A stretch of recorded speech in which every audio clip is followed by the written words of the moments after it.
Do you ever feel like your life is tangled up in chaos? Every day brings new problems. Stress at work, distance in relationships. Sometimes it feels like life itself has become another word for confusion. If yes, then today in Book Blink, we're talking about a book that can help you bring order into this chaotic life. Jordan Peterson's 12 Rules for Life shares 12 powerful principles that can transform your mind, relationships, and way of thinking. So let's explore them one by one. Rule 1. Stand up straight with your shoulders back. Have you ever faced a time when everything seemed to go wrong? When life felt unfair and you were just exhausted? At such times, we often hang our heads low, drop our shoulders, and give up inside. But Peterson says, don't do that. Because when you slump, your body sends a message to your brain, I'm weak. Gradually, you start feeling even more depressed. On the other hand, when you stand tall, pull your shoulders back, and take a deep breath, you begin to feel strong again. Your head lifts up, your eyes look forward, and an energy rises within you. I'm ready to face the world. Even scientists agree. Good posture increases serotonin, the happy hormone that improves mood, strengthens immunity, and keeps your mind calm. Learn from the lobster, the warrior of the sea. Now, think about the life of a lobster. Deep in the ocean, it must fight every day for its territory, for food, and for survival. A lobster with high serotonin levels stands tall, strong, and confident. It becomes the king of its area. It finds better food, better mates, and its body and brain both declare, I'm a winner. But the lobster that lives in fear, hiding and shrinking, loses. Its serotonin drops, it flees from its territory, and slowly becomes a homeless loser.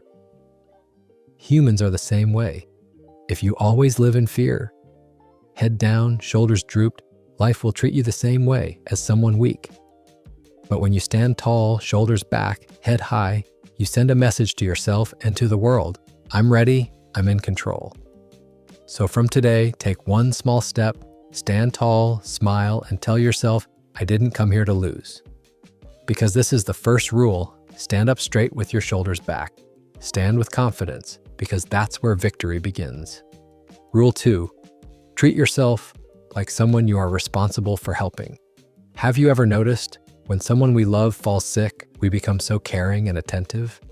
We take them to the doctor, give them medicine on time, and keep asking, how are you feeling now? But when it comes to ourselves, we forget to give that same care. We skip our medicines, don't sleep properly, and ignore our body's signals. Jordan Peterson says, if you can feel such love and responsibility for others, why not for yourself? Think about it. When your pet gets sick, you do everything possible to make it better. You take care of its hygiene, food, and rest. But when you feel tired or in pain, you say, it's fine, it'll go away. That's the biggest mistake, because you deserve the same care, love, and respect. So give your mind and body the importance they deserve. Take your health seriously, eat well, sleep on time, and protect your mental energy from negative thoughts.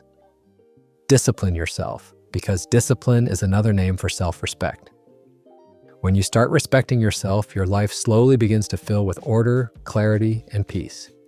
And that's what true health means, a balance of mind, body, and soul.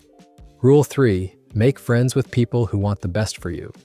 Peterson shares a story from his childhood. He grew up in a small, quiet, and somewhat boring town. He had a friend named Ed, a smart boy, but over time, Ed took the wrong path.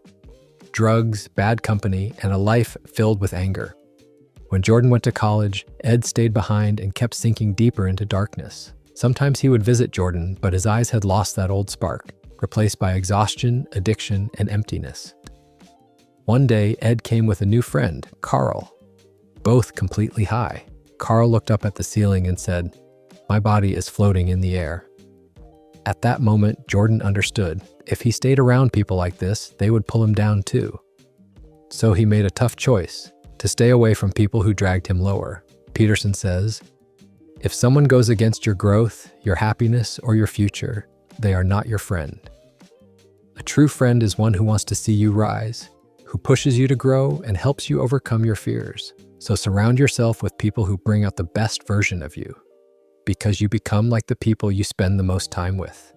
Each day gives you a fresh chance to leave behind old relationships, old mistakes, and old thinking. The company of good people brings both light and meaning to your life. Rule 4. Compare yourself to who you were yesterday, not to who someone else is today. In today's social media world, one of the biggest modern diseases is comparison. You open Instagram, friends are traveling in Europe, someone just got a new car, someone's getting married, someone got a promotion. And then you look at yourself, a messy room, unfinished dreams, and a mind full of frustration. You think, why am I not there yet? But remember, everyone's timeline in life is different. Everyone's journey is unique. If you're a musician, why compare yourself to Mozart? If you're a chef, why to Gordon Ramsay? You have your own voice, your own identity, and your own talent. Don't compare yourself to others. Compare yourself to who you were yesterday. Improve just a little every day, think a bit better, practice a bit more, and notice your own growth. That's what real success is. When you see yourself getting better day by day, the praise you get on social media won't give lasting happiness, but the pride you feel in your own progress. That feeling can truly change you from within. So starting today, follow this new rule. Don't focus on someone else's life. Focus on your own journey, because becoming better than you were yesterday is the only success that really matters. Rule 5. Do not let your children do anything that makes you dislike them. Once, Jordan Peterson was at an airport. He noticed a small child, around 3 years old, crying loudly, screaming, and stomping on the floor. The parents looked very uncomfortable, but instead of addressing it, they just kept walking ahead. The child followed them, still crying, probably just wanting someone to listen. But when no one did, he cried even louder. Peterson says, if the parents had just stopped for a moment, looked into his eyes, and calmly listened to what he was trying to say, the entire scene might have ended right there. Parenting isn't easy. Children are naturally curious, and sometimes their stubbornness is simply a way of asking for attention. But if every time you ignore them or lose your patience, they slowly learn that throwing a tantrum is the only way to get attention. A child understands the world through your behavior. If you're often angry, they learn anger. If you're calm and patient, they learn peace. Boundaries are important, but so are love and communication. When a child does something wrong, instead of just saying, "Don't do that," explain why it's wrong. Keep your rules clear, but use understanding instead of punishment. Because connection is built through empathy, not scolding. A child who feels truly connected to their parents naturally learns discipline. Such a child grows confident, teachers like them, and friends enjoy being around them. Remember, a happy, balanced, and loved child becomes a responsible and successful adult. Children don't need punishment, they need an example. And that example is you. Rule 6. Set your house in perfect order before you criticize the world. There's a lot of wrong in the world. You see news about wars, crimes, and natural disasters. And sometimes you wonder, is there any humanity left? In 2012, in Connecticut, USA, a man entered a school and killed 20 children and 6 teachers. He left behind a note that said, "Human beings don't deserve this world. Give it back to the animals." He blamed the world, but never looked at himself. And that, Peterson says, is the real tragedy. When we ignore our own faults and put the entire world on trial instead. Peterson says, if you want to change the world, start by cleaning your room. That means change always begins within. If you can't control your own anger, laziness, or bad habits, what right do you have to point fingers at others? Ask yourself. Am I giving my best at work? Do I truly give my family time and respect? Do I treat myself the way I expect others to treat me? If your answer is no, that's where you start. Because before fixing the world's chaos, you must first fix the system of your own life. Russian writer Anton Chekhov is the perfect example of this. He had a tough childhood, an alcoholic father, violence, and poverty at home.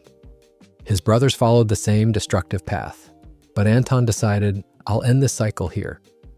He focused on his studies, worked hard, and earned a scholarship.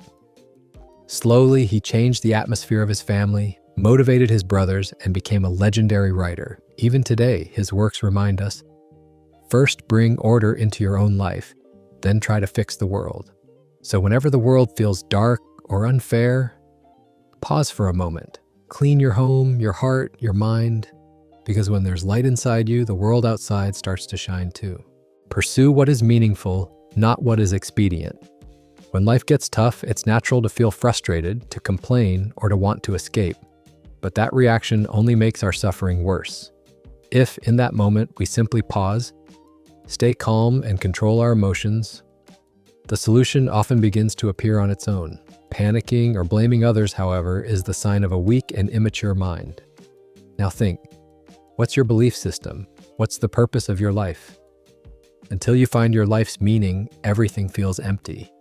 When a person starts living for a greater purpose, their life begins to fall into order. They gain a new kind of strength and clarity. A meaningful goal draws a clear line between good and evil, between a strong and a weak character, between a disciplined and a chaotic life. So ask yourself, which path are you on? Batman or Joker? Thor or Loki? Sherlock or Moriarty? The choice is yours. Tell the truth. Or at least don't lie. There was a time when Jordan Peterson lived with his wife in a small apartment. Their neighbor was Dennis, a tall man, a painter, and an electrician.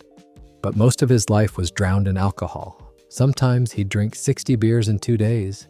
When his money ran out, he'd knock on Jordan's door at 2 a.m., carrying a toaster, a microwave, or a poster, just to sell something for a few dollars to buy more alcohol. At first, Jordan would buy those things, trying to help.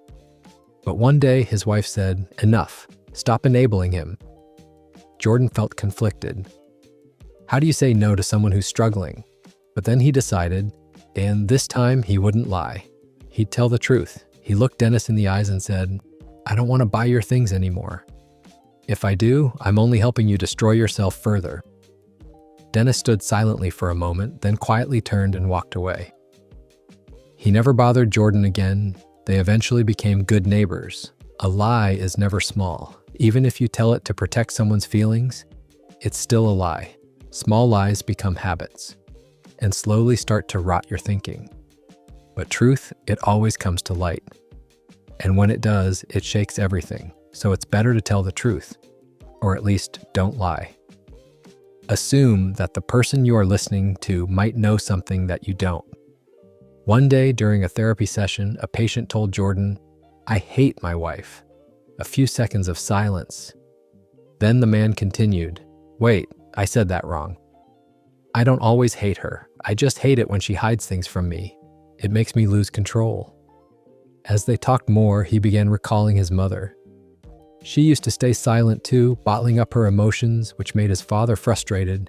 Their home was full of tension. And suddenly he realized he was projecting his mother's image onto his wife. At the end of the session, he said, "Thank you, doctor. I actually feel better today." Jordan just nodded, because this time silence was the best response. Sometimes people don't need your advice. They just need someone who truly listens, someone who silently says, "I understand you." That is real empathy, and sometimes that alone can save a life. Book blink. Insight. Meaningful things take time and effort, but they give our lives real depth. Speak the truth, listen deeply, and live for meaning, not for mere convenience or gain. Be precise in your speech. There was a little boy named Billy. One morning, he saw a dragon in his room. Small, cute, and friendly, like a kitten. He ran to his mother and said, "Mom, there's a dragon in my room." His mother smiled and said, "Oh, Billy, there's no such thing as dragons." But slowly, the dragon began to grow. It got so big that it ate all the food in the house. Then one day, it took the entire house and flew away. When Billy's dad came home from work, the place where their house stood was now empty. Then a postman said, "Your house is flying up there." The father looked up and saw their home hanging in the air. He grabbed the dragon's tail and climbed up. There sat Billy and his mother, and she was still saying, "There's no such thing as dragons." Billy said, "Mom, dragons are real." And suddenly, the dragon began to shrink, smaller, smaller, until it was the size of a cat again. Then everyone agreed, yes, small dragons are better. The mother wondered, why did it get so big? Billy smiled and said, "Maybe it just wanted to be noticed." That's exactly how our problems work. When we ignore them, they keep growing, spreading until they take over everything. If you don't identify your problem, how will you ever solve it? That's why I both be precise when you speak. Don't say everything is bad, and don't say everything is fine. Instead, say clearly what is wrong. Once you give your problem the right name, its solution begins to appear. Clear speech is the first sign of clear thinking. Do not bother children when they are skateboarding. Jordan Peterson often watched kids skateboarding outside a university building in Toronto. They would jump off stairs, glide on railings, fearless, daring, experimenting with new tricks. Sometimes they fell, sometimes they laughed, sometimes they got hurt, but they always tried again. Then one day, the local government banned skateboarding there. Reason? Skateboarding is dangerous. Jordan disagreed. He said, "Children who don't take risks never grow strong." Yes, skateboarding has danger, but every fall teaches courage. Today, many parents overprotect their children. They try to shield them from every hurt, solve every problem for them. But in doing so, they take away something precious: bravery and confidence. When you let a child make small decisions, solve small conflicts on their own, they develop real strength. If your child fights with a friend, just listen, but don't interfere. When the child feels your silent support, they learn to decide for themselves and stop fearing failure. Sometimes, instead of catching them every time they fall, you must let them fall, because that's where confidence begins. Book Blink. Insight: speak clearly, think sharply, and let children face the world on their own, because true strength is not in protection, but in falling and rising again. Pet a cat when you encounter one on the street. There's a beautiful saying, pause and smell the flowers. It means slow down. We're all running through life as if there's a finish line somewhere. But the truth is, there isn't one. We get so caught up in work, responsibilities, and worries that we forget to stop. Yet it's those pauses that truly keep us alive. Think about it. When you see a few kids dancing playfully on the street, you can't help but smile. When you notice an old couple walking hand in hand, you feel a quiet warmth in your heart. And when you see a little stray cat meowing softly in a corner, and you stop to gently pet it, suddenly your heart feels lighter. That's what pausing is all about. That's what it means to truly experience life. Take a moment to slow down, look at nature, talk to your loved ones, and give yourself a few moments of peace too. Because if you keep running nonstop, your mind and body will eventually burn out. Your relationships will start to crumble, your joy will fade, and you'll end up living like a machine. Learning to balance life, to enjoy it, to feel the small, simple moments, that's what real living is. Bring a little order, a little calm, and a little love into everything you do, and you'll see how beautiful life begins to look again. Conclusion. So friends, through this book, Blink, you've discovered Dr. Jordan Peterson's 12 rules for life. Rules that not only organize your life, but also fill it with meaning and peace. Stand up straight and awaken confidence within you. Take care of yourself and others. Make friends with people who lift you up. Be truthful, be honest, guide children, but give them freedom too. And most importantly, take responsibility for your own life, because everything that happens, good or bad, is a reflection of your own thoughts and actions. Maybe right now your life feels scattered, but believe it, these 12 rules can be the light of hope you've been searching for. Just start applying them slowly, one by one, and soon, even in darkness, you'll begin to see a new light.